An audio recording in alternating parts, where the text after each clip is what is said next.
जगातील कोणतीही व्यक्ती ही गुलाम नसावी असे मानणारे 14वे दलाई लामा हे तिबेटच्या अस्मिता व संघर्षाचे प्रतीक आहेत। दलाई लामांचा जन्म 6 जुलै 1935 रोजी एका गरीब शेतकऱ्यांच्या घरी झाला। त्यांचे मूळ नाव तेंजिन ग्यास्तो आहे। दलाई म्हणजे महासागर आणि लामा म्हणजे ज्ञान, अर्थात ज्ञानाचा महासागर म्हणजे दलाई लामा हे नाव नसून उपाधी आहे। जो व्यक्ती बौद्ध धर्माचा अभ्यासक, चिंतक आणि आध्यात्मिक नेतृत्व करतो आणि मानवी कल्याणासाठी आपले जीवन वाहून घेतो त्याला दलाई लामा ही उपाधी मिळते। 22 फेब्रुवारी 1940 ला दलाई लामा हे तिबेटचे 14वे दलाई लामा म्हणून आसनस्थ झाले। दलाई लामांना विश्वातील अनेक सन्मान प्राप्त झाले। त्यांनी जगात अहिंसा, शांती व मानवतेच्या रक्षणासाठी कार्य केले, त्यामुळे सारे विश्व त्यांचा सन्मान करतो। 1989 ला दलाई लामा यांना विश्वशांतीबद्दल शांततेसाठी नोबेल पुरस्काराने सन्मानित करण्यात आले। 2006 मध्ये त्यांना अमेरिकेच्या सर्वोच्च संसद सिनेटतर्फे काँग्रेशनल गोल्ड मेडल या सर्वोच्च पुरस्काराने सन्मानित केले गेले। त्यांनी 72 पेक्षा अधिक ग्रंथ लिहिलेले आहेत। तर आज आपण 14वे दलाई लामा यांचे अप्रतिम प्रेरणादायी विचार बघणार आहोत। ज्ञानाच्या महासागराचे हे प्रेरणादायी विचार आहेत, त्यामुळे हा व्हिडिओ पूर्ण बघा। चला तर मग आजचा व्हिडिओ सुरू करूया।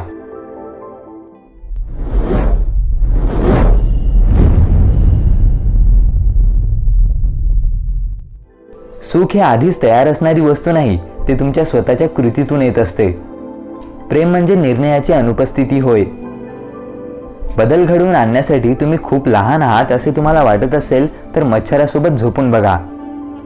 माझा धर्म खूप सोपा आहे, माझा धर्म दयाळूपणा आहे। ट्रॅजेडी, दुःखद घटनेचा उपयोग शक्तिस्रोत म्हणून केला पाहिजे।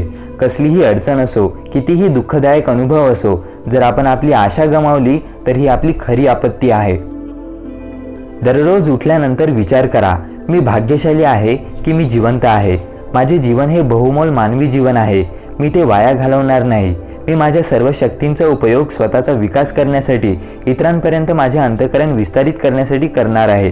सर्व ज्ञान सर्व सजीवांच्या फायद्यासाठी मिळवणार आहे। मी सर्वांबद्दल दयाळूपणे विचार करेन, मी रागावणार नाही किंवा इतरांबद्दल वाईट विचार करणार नाही। मी जितके शक्य होईल तितके सर्वांचे हित करणार आहे। प्रेम आणि दया हे गरजा आहेत, चैनीच्या वस्तू नाहीत।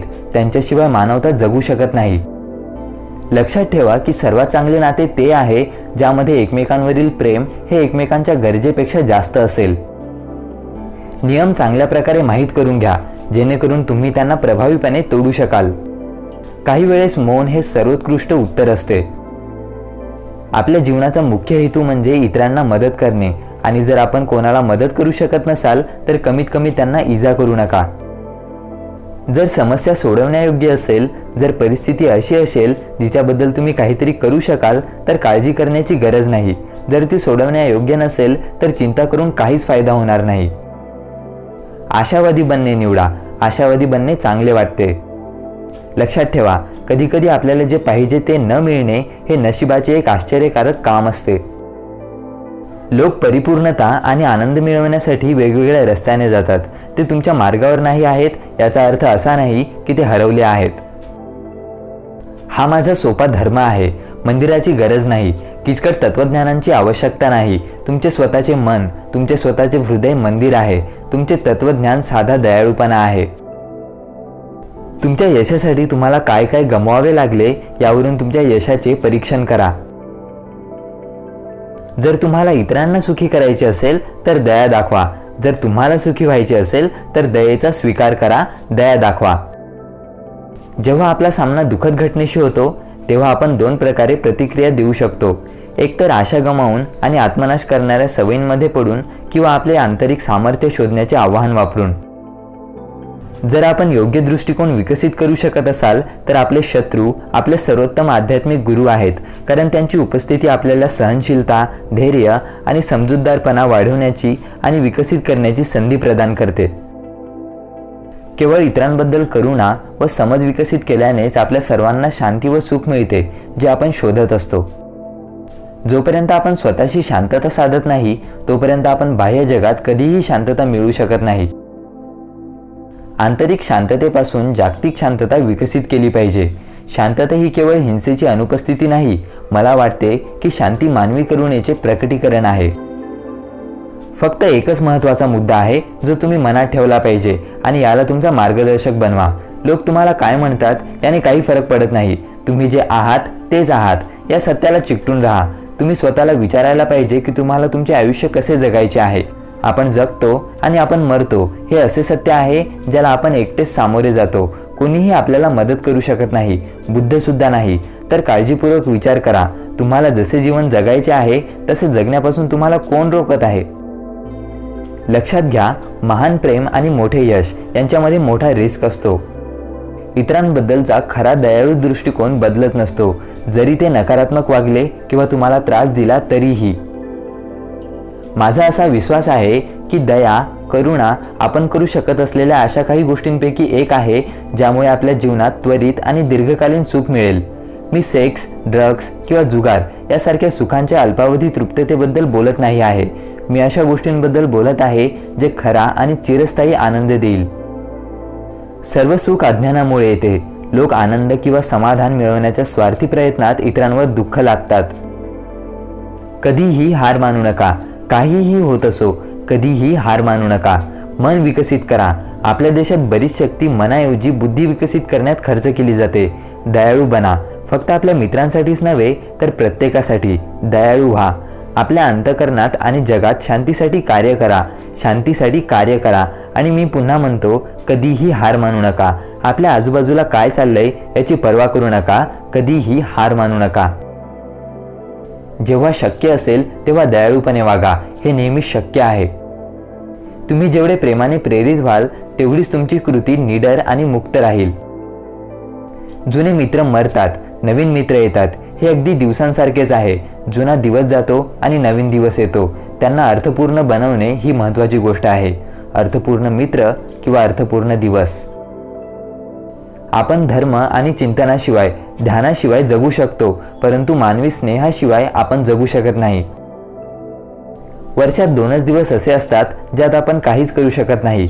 एकाला कालचा दिवस म्हणतात आणि एकाला उद्या म्हणतात. आजचा दिवस प्रेम करण्यासाठी, विश्वास करण्यासाठी आणि जगण्यासाठी योग्य आहे. ज्याच्यावर तुम्ही प्रेम करता त्याला उडण्यासाठी पंख, परत येण्यासाठी मुळे आणि राहण्यासाठी कारण द्या. आपली चूक झाल्याचे लक्षात येताच ती दुरुस्त करण्यासाठी लगेच पाऊल उचला.